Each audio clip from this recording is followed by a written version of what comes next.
지난 주일 예배 때 1만 성도 파송 운동의 그 방향에 대한 선포가 있었는데요. 그 이후로 저는 한 주 내내 그 잠을 잘 이루지 못하고 그 뒤척이는 그런 시간을 가지고 있습니다. 왜 잠을 잘 못 이루는가 하면은 성도님들이 자꾸 우시기 때문에 그렇습니다. 제 아내에게 전화해서 우시는 성도님들을 위시해서 여러 교육자들로부터 참 성도님들이 많이 힘들어하시고 또 우신다 이런 소식을 한 주 내내 듣다가 보니까 제 마음도 아픈 겁니다. 그리고 지금 성도님들이 많이 불안해하신다는 그런 이야기도 전해 듣고 있는데요. 성도님들이 이 질문이 참 많다고 그러네요. 이런 질문들입니다. 그 분립교회를 왜 30개로 분립을 하느냐? 또 그 30개 교회 중에 15명을 외부 목사님들 중에서 세운다고 하는데 성도 입장에서 알지도 못하는 그 낯선 목사님을 누가 따라가겠느냐? 이런 질문들이요. 또 그런가 하면은 이 드림센터를 한국교회와 사회를 위해 환원해 버리면 이제 분당 우리 교회는 앞으로 어디서 모이게 되느냐, 이런 걱정들을 이제 많이 하신다는 겁니다. 왜 30개 교회로 나누기로 했느냐 하면은 현실적으로 우리 교회 사이즈에 3개, 4개 이렇게 나누어 가지고는 제대로 분립이 되지 않기 때문이고요. 사실은 40개 교회로 이제 분립을 할 생각을 했었다가 이제 30개 교회로 그렇게 결정을 했는데요. 저는 지난 한 주 내내 제 마음에 이제 앞으로 분립하게 될 이 30개 교회가 그 지역을 섬기는 선물 같은 존재로 그렇게 자리매김하면 좋겠다, 그런 생각을 한 주 내내 제가 갖게 되었습니다. 또 그런가 하면은 외부에서 세우게 될 15명의 목사님들에 대해 걱정을 많이 하시는데 제 마음의 소원이 이겁니다. 진짜 우리 성도님들을 주님 사랑하는 마음으로 사랑하고 섬기는 그런 영성과 인격과 또 말씀을 갖춘 그런 목사님을 어떻게 해서든 모셔와야 되겠다. 그래서 우리 성도님들 마음의 근심이 이게 실제로 일어나지 않도록 그렇게 기도해야 되겠다, 그런 마음을 또 생각을 갖고 있고요. 또 그런가 하면은 이제 드림센터로 환원하고 나면은 우리 교회는 어디로 가야 되느냐, 이런 질문도 많은데 대안이 마련되어 있습니다. 지난 주일 2부 예배 때도 말씀을 드렸는데요. 그 드림센터 전체 그 11층 건물 중에서 우선 8개 층을 환원할 예정이고요. 나머지 3개 층과 옥상에 있는 그 30평 정도 되는 사무실은 그 후 10년 뒤에 기증할 예정입니다. 물론 법적으로 약속을 어길 수 없도록 반드시 기증한다는 각서를 쓰고 이런 조치를 다 하겠지만 어쨌든 우리 성도님들을 길거리에 나앉도록 그렇게 방치하지 않습니다. 무엇보다도 우리 하나님은 질서의 하나님이세요. 이 질서의 하나님께서 1만 성도 파송 운동을 그 혼란으로 나가도록 방치하지 않으십니다. 그 종들인 저나 우리 당의 장로님들이나 모두가 다 이런 두렵고 떨리는 마음으로 어떻게 해서든 우리 성도님들이 혼란에 빠지지 않도록 이 일은 온 몸으로 저희들이 다 그렇게 막으며 준비하고 있으니까요. 그리고 무엇보다 우리는 신실하신 하나님을 믿는 분들이니까 저는 분당 우리 교회가 1만 성도 파송 운동을 염려와 두려움과 그런 슬픔의 눈물로 진행되는 것이 아니고 하나님 주신 은혜에 대한 확신으로, 이것이 모든 성도님들 마음에 정말 꿈으로 소명으로 그렇게 이것이 진행됐으면 좋겠다는 마음입니다. 그런 점에서 이제 저나 우리 성도님들 모두가 다 앞으로 정말 마음에 각인시켜야 될 말씀 한 구절을 소개해 드리고 싶은데요. 잠언 19장 21절이 바로 그 말씀입니다. 사람의 마음에는 많은 계획이 있어도 오직 여호와의 뜻만이 완전히 서리라. 1만 성도 파송 운동이 진행되는 내내 바로 이 말씀에 대한 믿음이 우리들 안에 견고하게 자리 잡게 되기를 바랍니다. 그래서 저는 오늘 이 본문에 나오는 세례 요한에 대해서 한 번 더 살펴보면서 이제 이 일만수도 파송 운동을 위해서 우리가 해야 할 일들을 저는 두 가지 질문 형식으로 그렇게 말씀을 좀 풀어나가 보려고 합니다. 이 두 가지 질문은 일만수도 파송 운동과 관련해서 뿐만이 아니고 우리의 신앙생활하는 이 땅에서의 삶의 내내 던져야 되는 질문이라고 저는 생각을 합니다. 자, 우리가 점검해야 될 두 가지 질문 중에 첫 번째 질문이 뭐냐? 이 일만수도 파송 운동에는 이 대가를 바라지 않는 희생 정신이 그 바탕에 깔려 있는가? 이 질문을 계속 드려야 한다는 사실입니다. 오늘 본문에 보면은 세례 요한이 한 것이 이제 두 가지 있는데요. 반복되는 두 표현이 있는데 먼저 4절을 보십시오. 세례 요한이 광야에 이르러 죄 사함을 받게 하는 회개의 세례를 전파하니, 여기 전파하니가 나오고요. 또 7절입니다. 그가 전파하여 이르되, 여기도 전파하여가 나옵니다. 그가 전파하여 이르되 나보다 능력 많으시니가 내 뒤에 오시나니 나는 굽혀 그의 신발끈을 풀기도 감당하지 못하겠노라. 이렇게 두 차례에 걸쳐서 전파하니, 전파하여 이르되, 이런 표현으로 세례 요한은 메시아 대신 예수 그리스도의 앞길을 준비하고 또 그분이 오실 길을 곧게 하는 역할을 최선을 다하여 감당했다. 이 표현이 전파하고 또 그가 전파하여 이르되, 이런 표현으로 여기에 지금 기록이 되어 있다고 저는 생각을 합니다. 이처럼 신실하게 그 하나님의 맡겨주신 사명을 감당했던 인물인데요. 그런데 저는 이런 생각을 합니다. 세례 요한이 이처럼 전파하여 또 전파하여 이르되, 이런 말씀들을 통하여 그가 신실하게 전파했다는 이것도 중요하지만, 저는 세례 요한의 삶에서 가장 크고 가장 숭고하고 가장 중요한 일은 그의 순교라고 생각을 합니다. 마태복음 14장 10절에 보니까 사람을 보내어 옥에서 요한의 목을 베어 평생 타협하지 아니하고 예수 그리스도와 하나님의 복음을 선포하는 일을 양보하지 않고 행했던 그 결과물이 바로 그의 순교 아닙니까?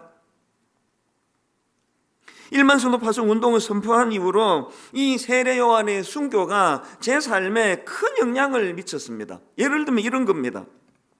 사실 7년 전에 일만수도 파송 운동을 선포하고 전 진짜 두려웠습니다. 약 2년 동안 말로도 할 수 없이 두려웠습니다. 그게 저를 너무너무 많이 위축시켰습니다.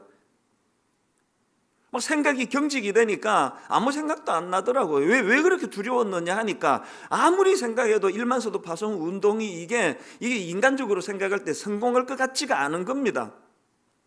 무슨 수로 10,000명 내지 15,000명을 그 작은 교회로 파송을 할 수 있겠는가?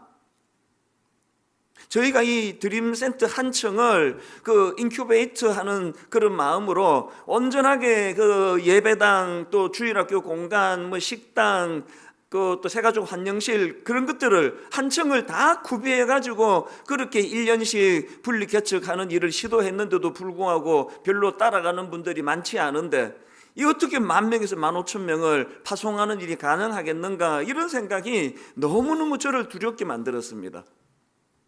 그런 두려움에 빠져있던 한 2년쯤 지난 어느 날이라고 저는 지금 기억을 하는데, 새벽이었습니다. 하나님께서 저에게 뚜렷한 메시지 하나를 저에게 주셨습니다.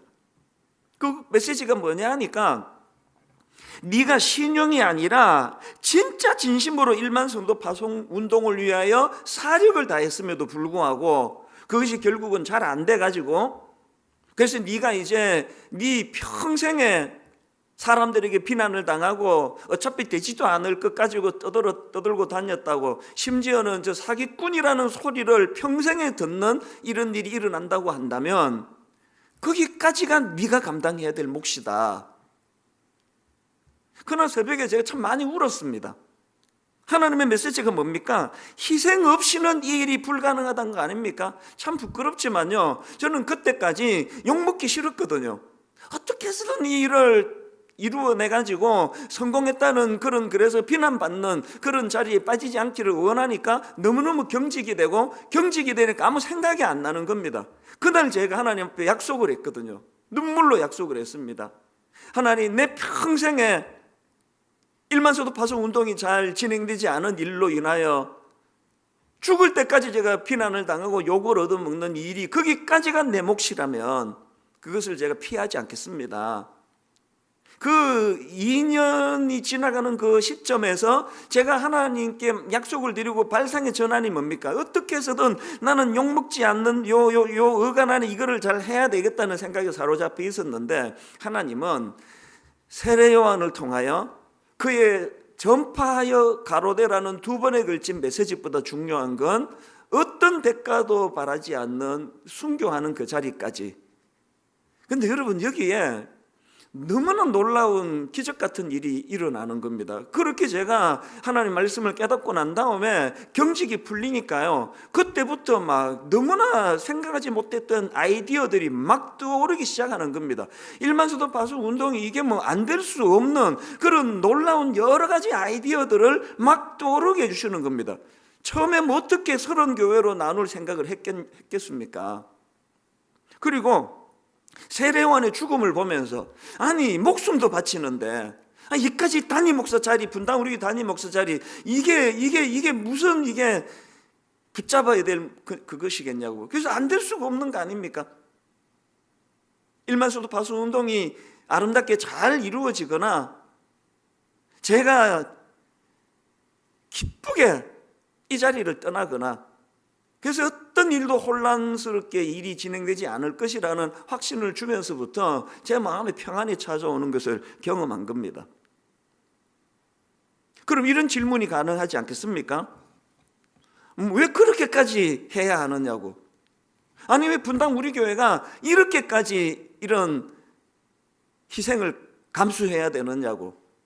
여러분, 지난 한 주 내내 저에게요, 신문을 통해, 뉴스를 통해, 인터넷을 통해 바로 이 질문에 대한 답을 하나님이 막 쏟아 부어 주시는 걸 경험했습니다. 왜 우리가 헌신해야 되느냐고요? 여러분, 지금 이 코로나 바이러스 확산을 막는 일에 막 전력을 다하는 한 주간 아니었습니까? 그 과정에서 이런 기사가 나왔습니다. 신천지 전수조사, 야근한 40대 전주시 공무원 자택에서 숨진 채 발견. 저는 이 한 구절이 제가 왜 우리 교회가 이런 헌신을 해야 되느냐에 대한 하나님의 답이라고 저는 생각을 합니다. 왜 이 공무원이 그 아까운 목숨을 바쳐야 하느냐고요? 그래야 코로나 확산을 막는 일이 가능하니까요. 오늘 이 시간에도 수많은 의사분들이, 간호사분들이 오늘 이 시간에도 안 가도 되는데 전국에서 의사 간호사들이 그 대구 경북 현장으로 몰려가 사투를 벌이고 있는 일을 왜 해야 되느냐고요? 누군가의 헌신이 있어야 이 코로나 확산의 방지를 막을 수 있기 때문 아닙니까? 입으로만 떠들어서 막아지는 게 아니지 않습니까? 대구 동산 의료원이라고요. 이 병원은 미국의 북장로교회에서 파견한 선교사님들이 기독교 정신으로 세운 병원입니다. 그런데 이 병원에서 최근에 놀라운 결단을 내렸습니다. 병원에 입원해 있던 환자들을 설득해가지고 다른 병원으로 옮기고, 제가 알기로 이 병원은 종합병원이거든요. 그 큰 그 병실을 통째로 코로나 전담 거점 병원으로 그렇게 만들었다는 겁니다. 그리고는 그 병원 의료진 230명이 자원해서 지금 이 위험한 일을 행하고 있다는 거 아닙니까? 그 병원 원장님의 인터뷰 기사를 제가 읽었는데요, 이런 질문은 하더라고요. 아니 잘못하면은 동산병원 하면은 코로나 바이러스 병원으로 낙인 찍힐 텐데 왜 이런 위험을 감수하고 이런 일을 결정했느냐, 그런 요지의 질문을 던지니까요, 그 대답이 너무 감동적이에요. 그 원장님 이런 말씀 하시더라고요. 121년 전 미국 선교사님이 목숨을 걸고 한국에 와서 우리 선조를 구했다. 그 정신, 그 사명의식에 따라 이런 결정을 했다. 저는 이 원장님, 크리스찬 원장님의 이 한마디가 이게 뭐 전도지 뭐 100만 장을 뿌리는 것보다 복음을 전하는데, 예수님을 소개하는데 이게 너무나 중요하다고 생각을 하거든요. 왜? 희생이 있었으니까요. 대가 지불이 있었으니까요. 또 이런 기사도 봤습니다. 딸은 말려도 이 난리에 의사가 집에 있으면 부끄럽죠. 이게 어떤 내용인가 보니까요, 병원을 운영하는 어떤 원장님이 자기 병원에 잡힌 진료 예약을 다 취소하고, 그래서 이제 앞에서 말하는 대구 동산병원으로 달려가 가지고 그 코로나 바이러스 환자들을 돕는 일을 자원하는 과정에서 옛 내용을 이렇게 소개한 거더라고요. 딸은 말려도 이 난리에 의사가 집에 있으면 부끄러운 일이죠. 이런 것들이 다 기독교 정신, 이런 것들이 다 십자가 정신 아닙니까? 사실 세례 요한의 그 존재 자체가 희생입니다. 세례 요한의 집안은 대대로 내려오는 제사장 집안입니다. 그 아버지 사가랴도 제사장 아닙니까? 그러니까 세례 요한은 가만히 있었으면 제사장으로 안정된 삶, 존경받는 삶을 살 수 있었던 인물입니다. 그랬던 그가 미련 없이 자기가 누릴 모든 기득권을 다 버리고 십자가의 길, 그 순교하는 그 길로 걸어간 거. 그래서 그의 삶 자체가 어떤 대가도 바라지 않는 희생을 바탕으로 한 삶이었기 때문에 그의 메시지에 힘이 있었다는 거 아닙니까? 사실 지난 연말에 이제 오늘 이런 시간들이요, 이제 올 상반기에 이제 1만 수도파송 운동에 대한 방향성을 성도님들과 이제 오픈하고 나누어야 되겠다고 굉장히 비장해 있을 때, 지난 연말에 하나님께서 저에게 구호 하나를 주셨어요. 예수 그리스도의 정신을 이렇게 요약한 마구간에서 십자가까지. 그래서 제가 이걸 구호로 만들어 가지고 많이 대되었습니다. 그리스도의 시작은 말구유였으며 끝은 십자가였다. 그리스도의 시작은 겸손과 낮아짐이었으며, 이 말구유를 이렇게 표현한 거 아닙니까? 그리스도의 시작은 겸손과 낮아짐이었으며 그 끝은 희생과 헌신이었다. 십자가를 말하는 거 아닙니까? 이게 우리의 주인 되시는 그분이 걸어가신 그 길이에요.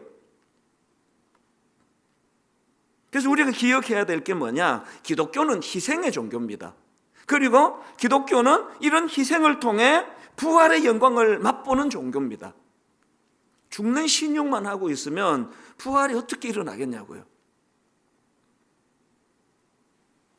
지난주에 그 초대교회 기독교인들이 역병으로 수많은 사람들이 죽어나갈 때 그 시체를 감염될 걸 두려워하지 않고, 시체를 두려워하지 않고 그렇게 헌신적으로 섬겼더니 오히려 나중에 통계를 보니까 그렇게 섬긴 기독교인들이 덜 죽었더라.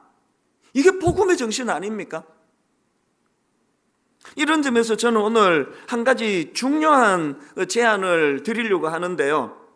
지금 코로나 바이러스로 온 나라가 위기를 만나니까 수많은 예수 잘 믿는 크리스찬들이 전국에서 지금 그 위험한 현장으로 달려나가 봉사하는 이런 정신을 베풀어 주시는 건 너무 감사하고요. 그래서 제가 오늘 제안하고 싶은 게 뭐냐, 교회적으로 두 가지 특별 헌금을 드리기를 원합니다. 하나는 코로나 바이러스 구호를 위한 특별 헌금이고요. 또 하나는 이런 상황에서 우리 미자립 교회들을 위한 특별 헌금을 좀 하자는 겁니다. 지금 왜 미자립 교회를 위한 헌금을 하느냐 하면은 많은 미자립 교회들이 빚을 지고 있기 때문에 당장 한두 주만 헌금이 끊어져도 난감한 상황이에요. 그래서 분당 우리 교회 같은 자립 교회들이 이런 어려움을 겪는 미자립 교회를 좀 돕는 일은 너무나 당연히 해야 될 일이라는 생각을 하는 겁니다. 그래서 분당 우리 교회 홈페이지에 들어오시면은 이 두 계좌번호를 올려놨습니다. 그리고 지금 당장 이 후원금이 지금 필요하기 때문에 우리 당회에서 우리 장로님들은 항상 이런 일에 만장일치로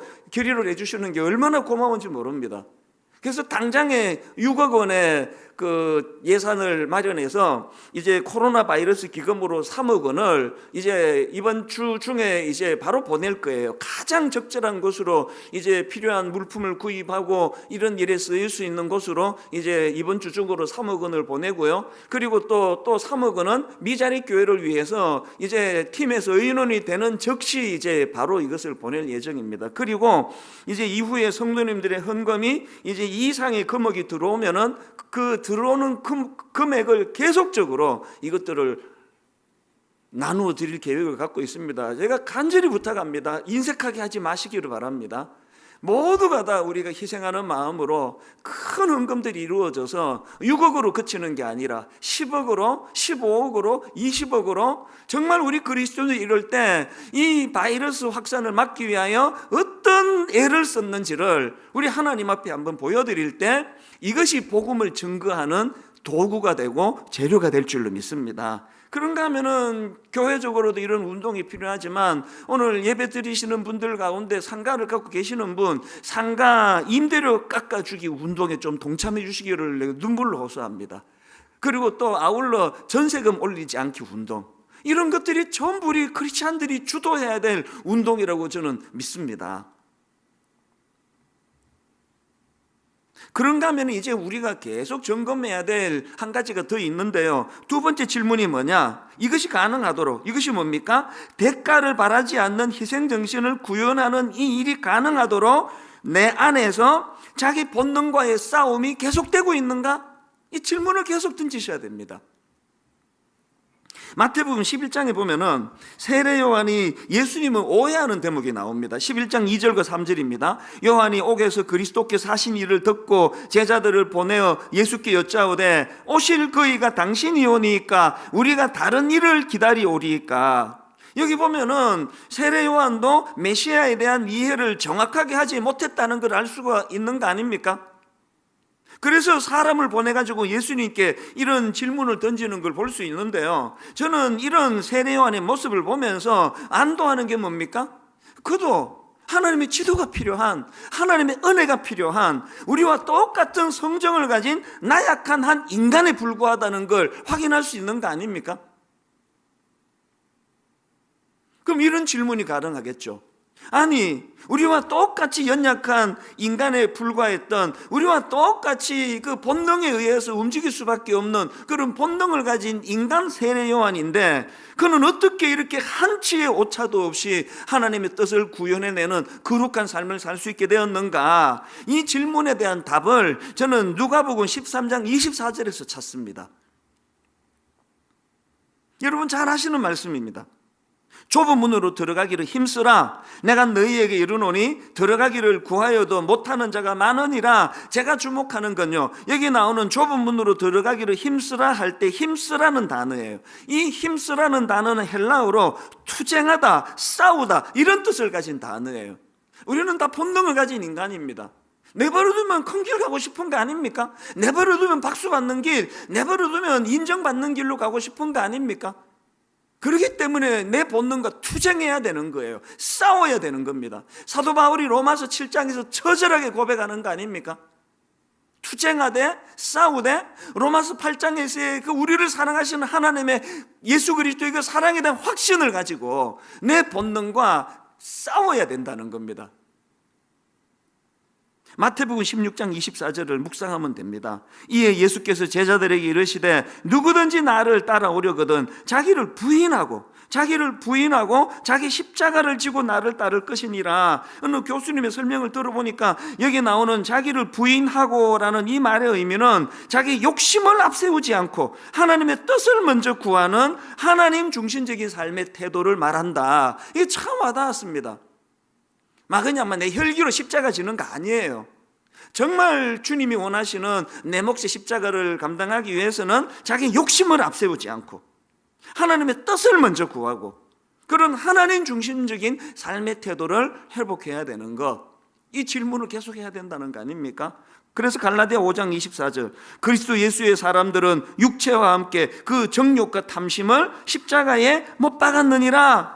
바로 이 말씀이야말로 우리가 어떤 대가도 바라지 않는 희생정신을 구현할 수 있도록 내 안의 본능과 싸워나가기를 원하는데 그 싸움에 이길 힘을 주시는 것이 십자가라는 것을 늘 우리가 인식하며 살아가자고 하는 거 아닙니까?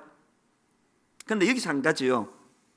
이렇게 우리가 우리 내면의 본능과 싸워야 하는데요, 그 과정에서 우리가 세워야 될 기준이 하나 있습니다. 그게 오늘 본문 마가복음 1장 3절에 나오는데요, 3절과 4절을 연속해서 읽어보겠습니다. 광야에 외치는 자의 소리가 있어 이르되 너희는 주의 길을 준비하라. 그의 오실 길을 곧게 하라. 기록된 것과 같이 세례 요한이 광야에 이르러 죄 사함을 받게 하는 회개의 세례를 전파하니 두 번에 걸친 세례 요한의 전파가 중요한 게 아니고 그 세례 요한의 전파는 기록된 것과 같이 이 하나님의 말씀이 중심에 서 있었다는 거 아닙니까? 이런 점에서 우리는 늘 자기를 경계해야 됩니다. 이 분명히 선한 뜻으로 했는데 정신 차리고 보면은 자기 의가 드러나 있고, 분명히 하나님의 뜻으로 시작했는데 정신 차리고 보면 더 넓은 길을 추구하고 있고, 그렇기 때문에 우리에게 기준이 필요한 거예요. 일만성도 파송운동이 정말 성경에 기록된 하나님의 뜻, 이 뜻을 구현하는 일이 맞는지를 계속 점검하면서 가야 되는 겁니다. 그렇기 때문에 분당 우리 교회는 이제 앞으로 계속 이제 이 말씀 묵상하는 거, 그리고 함께 모여 개인적으로 기도하는 일, 하나님 뜻을 구하는 이 기도하는 일에 매진하지 않으면 이 운동은 인간적인 운동으로 전락될 위험이 있다는 것, 이걸 아셔야 됩니다. 지난주 큐티와 새벽기도 본문이 똑같이 창세기 34장 아니었습니까? 야곱의 딸 디나가 성폭행을 당합니다.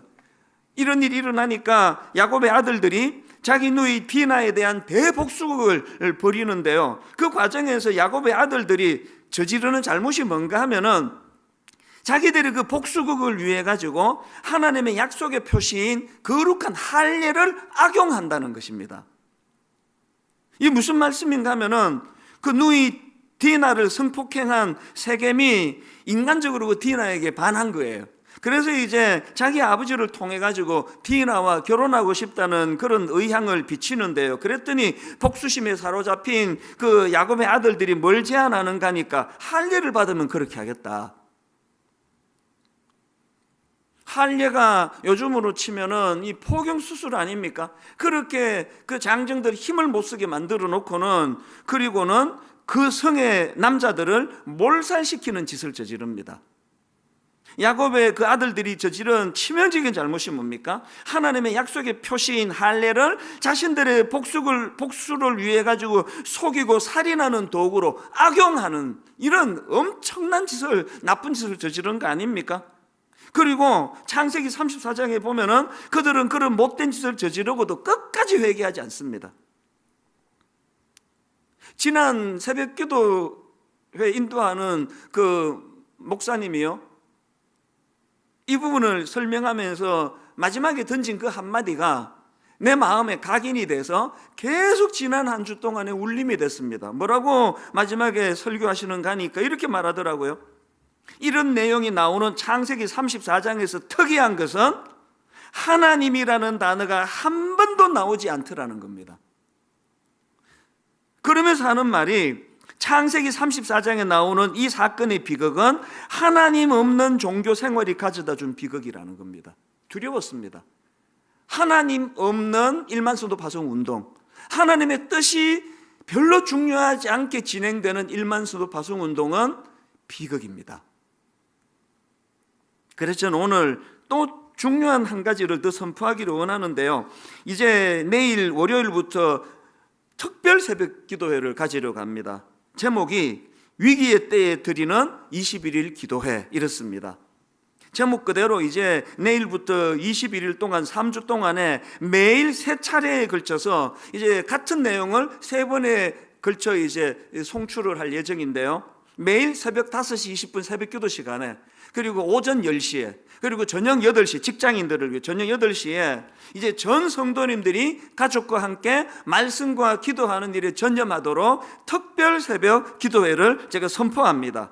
이 가을에 하는 특세와 개념이 좀 다릅니다. 내용이 특별해서 특별 새벽 기도가 아니고요, 가정에서 드리는, 그래서 집중해서 드리는 의미에서 특별이에요. 순서가 특별한 건 없습니다. 오히려 저는 지금 말씀을 준비하면서 여기에 과도하게 힘을 쏟지 않을 생각입니다. 시간도 길게 하지 않을 거예요. 순서가 특별해서 특별한 게 아니라, 가정에서도 자녀들과 더불어 배우자가 하나님의 뜻을 구하며 21일 동안 우리 이 거실이, 우리 안방에 컴퓨터가 놓여있는 이 서재가 하나님의 뜻을 분별하고 하나님의 뜻을 구하는 예배 장소가 될 수 있는 거구나, 이거를 맛보고 경험하는 차원에서 특별 새벽 부흥회가 되기를 바랍니다. 이제 앞으로 3주 동안, 이 21일 동안에 각 가정에서 잠언 19장 21절을 많이 되뇌이시면 좋겠습니다. 사람의 마음에는 많은 계획이 있어도 오직 여호와의 뜻만이 완전히 서리라. 사람의 마음에는 많은 계획이 있어도 오직 여호와의 뜻만이 완전히 서리라. 이 말씀이 구현되기 위하여 기록된 말씀, 하나님의 말씀을 손에 붙들고 늘 하나님의 뜻을 기도로 의뢰하고 아래는 그런 21일이 되기를 바랍니다. 아니요, 21일이 아니라 1만 성도 파송 운동이 완전히 주님 뜻 안에서 이루어지기까지, 그리고 우리가 하나님 앞으로 부름받아가는 그날까지 이 꿈을 가지고 기도하고 말씀을 소중히 여기며 달려나가는 믿음의 성도님들 되시기 바랍니다. 이제 결론을 이렇게 맺기 원합니다. 여러분이 두 가지 질문을 삶 속에 계속 드리기를 원합니다. 내 삶에는 대가를 바라지 않는 희생정신이 바탕에 깔려 있는가? 그리고 이것이 가능하도록 내 안에 늘 내 본능과의 싸움이 계속되고 있는가? 그리고 더 중요한 것, 이 싸움에 승리하기 위하여 말씀이 내 삶의 기준이 되고 있는가? 내 생각, 내가 가진 어떤 계획, 이것들은 허무하기 짝이 없는 거예요.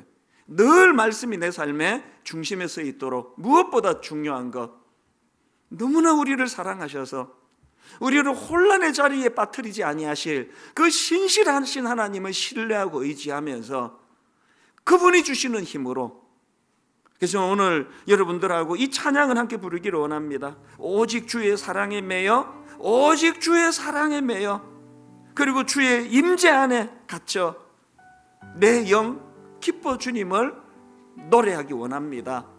여러분, 1만 성도 파송 운동이 성공하기 위하여, 승리하기 위하여 꼭 기억해야 되는 것, 날 위하여 십자가 지신 그분을 붙잡는 거예요.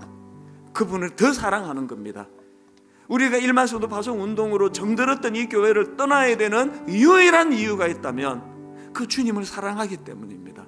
그 주님을 사랑하는 그 마음에서 이 동기가 부여되는 이 일이 우리 개인적으로, 가정적으로, 전 교회적으로 일어나 너무나 들려지는 소식들마다 우울하게 짝이 없는 이 가슴 아픈 소식이 들려지는 시대에 우리는 복음, 굿뉴스, 예수가 승리하셨다는 이 소식을 전하는, 입으로만이 아니라 우리의 전 삶을 통하여, 내가 죽으면 주님은 우리를 살려주신다, 입으로가 아니라 우리 삶을 통하여, 1만 성도 파송 운동을 통하여 이걸 한번 증명해 보여주는 그런 믿음의 개인과 가정과 분당 우리 교회와 이 땅의 모든 교회들이 되기를 주님 이름으로 축원합니다. 우리 함께 이 찬양 간절한 마음으로 주님 사랑을 고백합니다.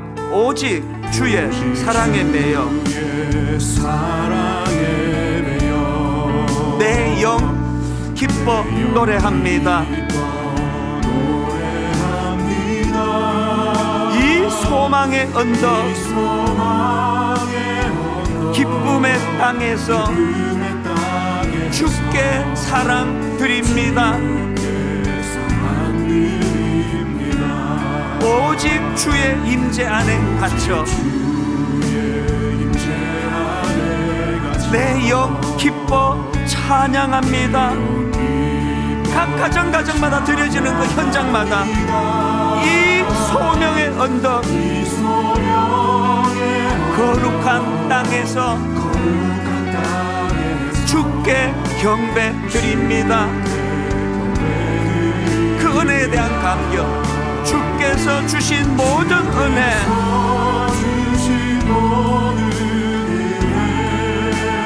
나는 말할 수 없네.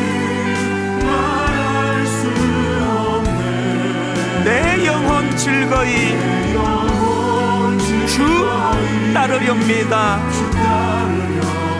주께 내 삶 드립니다. 우리 한 번 더 진실하게, 더 주님 사랑하는 마음으로 오직 주의 사랑에 매여 내 영 기뻐 노래합니다. 이 소망의 언덕, 기쁨의 땅에서 뭘 드립니까? 주께 사랑 드립니다. 은혜를 사모합니다. 오직 주의 임재 안에 갇혀 내 영 기뻐 찬양합니다. 이 소명의 언덕 거룩한 땅에서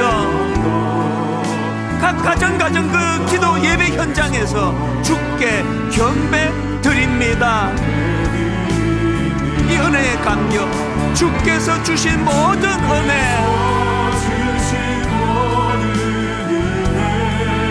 나는 말할 수 없네.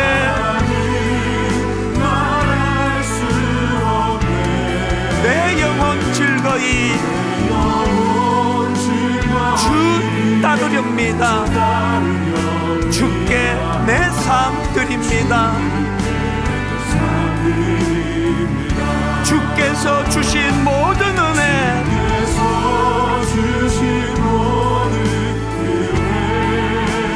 나는 말할 수 없네.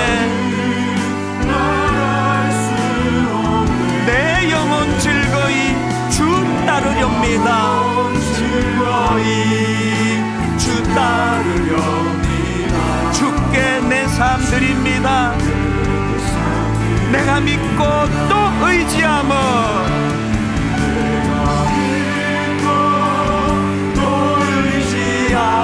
내 모든 형편 아시는 주님 늘 보호해 주실 것을 나는 확실히 아네. 우리 다 자리에서 일어나셔서 하나님의 은혜로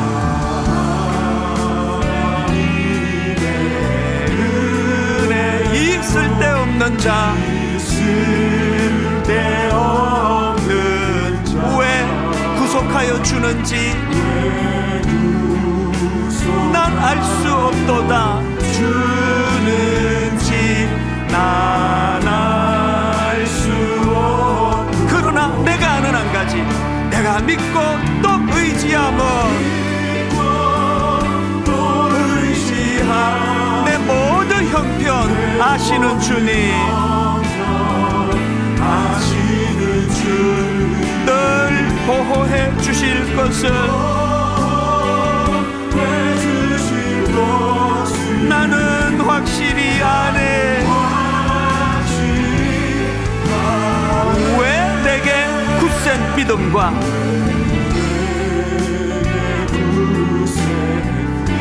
또 복음 주셔서 내 마음이 항상 편한지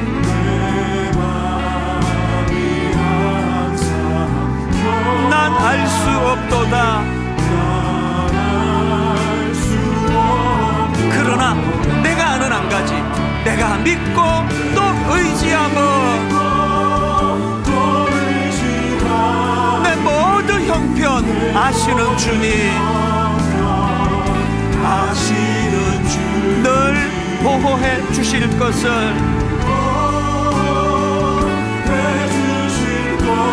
나는 확실히 아네.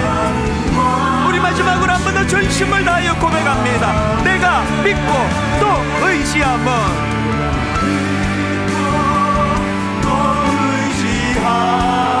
내 모든 형편 아시는 주님, 늘 보호해 주실 것을 해 주실 것 나는 확실히 아네. 나는 확실히 아네. 나는 확실히 아네. 오늘 각자에게 주신 하나님의 메시지 말씀을 따라 그거 붙잡고 말씀을 의지하여 우리 통성으로 눈물로 하나님이 나라를 불쌍히 여주시기 원합니다. 하나님이 이 나라에 우리 예수 믿는 우리들의 죄악을 용서해 주시고 하나님 아버지 코로나 바이러스가 확산되는 일을 주님 막아주시기를 원합니다. 그리고 이것으로 끝나는 것이 아니라 이 일들을 통해 엄청난 하나님의 메시지를 우리가 찾아내고 하나님 앞에 회개하며 더 순결한 하나님의 자녀로 나아가기를 원합니다. 하나님, 일만소도 파송운동이 인간의 생각이 개입되지 않도록 막아주시고 오직 이 말씀이 기준이 되어 이 말씀을 중심으로 하나님 의지하며 이루어지기를 원합니다. 우리 각자에게 주신 은혜를 마음에 품고 통성으로 함께 한 목소리로 같이 기도하시겠습니다. 살아계신 하나님 아버지, 하나님의 은혜 이 시간 간절히 아버지여 은혜를 구하며 감사하며 기도하기를 원합니다. 아버지, 코로나 바이러스의 이 아버지 확산이라는 이 두려움 속에 우리가 할 수 있는 일은 오직 하나님 앞에 은혜를 구하는 것이 말씀이 중심이 되게 도와주시고 주여 은혜의 자리로 나아가기를 원합니다. 존귀하신 하나님 아버지, 온전히 하나님 아버지 주님을 신뢰하고 의지하며 온전히 주님의 아버지 은혜를 사모하며 달려나가기를 원합니다. 주님의 말씀으로만 내 자신을 지으며 일만성도 파송운동이 또 하나님 아버지 인간의 얄팍한 생각이 개입되지 못하도록 막아주시기를 원합니다. 성령님이 주장하여 주시옵소서. 십자가의 정신이 구현되게 하여 주시옵소서. 세례요한처럼 그 모든 기득권을 다 내려놓고 오직 아버지 하나님의 뜻을 구하며 하나님의 은혜를 사모하며 하나님 순교라는 그 자리에 나아갔던 거룩한 세례요한의 정신이 우리 안에 구현되도록 인도하여 주시옵소서. 또 하나님 아버지 이 시간 가정마다 드리는 모든 예배 가운데 개입하여 주시고 하나님 아버지 이제 내일부터 시작된 하나님 아버지 놀라운 20일간의 기도에 성령이 개입하여 주셔서 하나님 은혜로 이 기도가 오직 하나님의 순적한 가운데 진행되도록 주님이 간섭하여 주시옵소서. 주님 우리 함께하여 주시고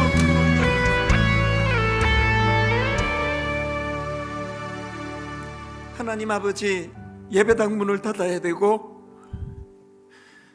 극소수의 교육자들과 함께 모여드릴 수밖에 없는 이런 참 너무나 기가 막힌 현실을 경험하고 있지만 이것이 우리 성도님들에게 결단코 믿음의 후퇴가 되지 않도록 강권적으로 역사하여 주시기 원합니다. 이 위기가 오히려 그저 교회 예배당 안뿐만 아니라 내가 서 있는 그곳이 바로 예배당이 될 수 있다는 사실을 체험할 수 있는 기회로 인도해 주시고, 비록 하나님 가정에서 컴퓨터를 켜놓고 예배를 드리지만 그 어떤 예배보다도 더 뜨거운 은혜가 넘쳐나는 그런 예배가 되도록 인도하여 주시옵소서. 한 성도님 한 성도님 주님 일일이 그들의 마음을 어루만져 주고 계시는 줄 믿습니다. 코로나 바이러스 확산을 막아주시고 하나님 이 일을 통하여 믿는 우리들이 회개하는 자리로, 다른 그 누구를 지적하는 것이 아니라 바로 나 자신이 주님 앞에 회개하는 도구로 이것이 쓰여지도록 은혜 내려 주시기를 원합니다.